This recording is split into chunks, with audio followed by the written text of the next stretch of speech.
আর 1 মাস পরেই কুরবানি ঈদ। এইবারও এলাকার সবচেয়ে বড় গরুটা আমার বাপেই কিনবো। চান রাইতের দিন সবাই মিলে বাজি ফুটামো, ঝাড়বাতি লাগামো, খুব মজা করবো।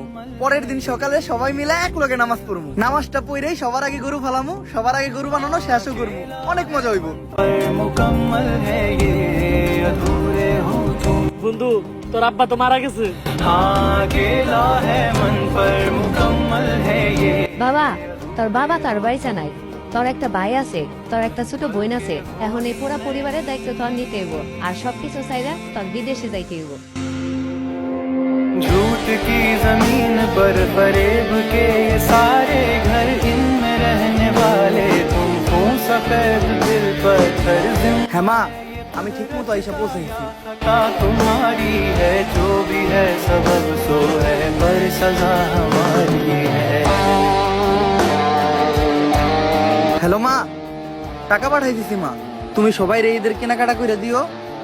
আর একদিন পরেই তো ঈদ, কোরবানির গরুটা কিনা নিও। বাবা উঠ বাবা, ঈদের নামাজ পড়তে যাবি না? তাড়াতাড়ি লো, ঈদের নামাজটা পড়ে রাখি, তারপর 2 বাপ পুতে মিলা কুরবানির গরুটা ফালাই।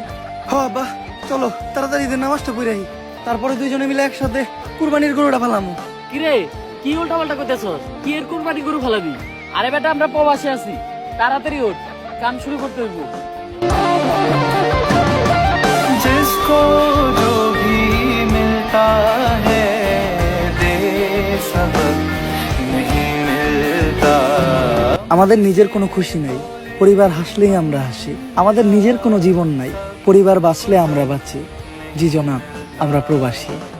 जिसको जो भी मिलता है दे सबक नहीं मिलता। मुझसे बोले मन मेरा सबको सब नहीं मिलता।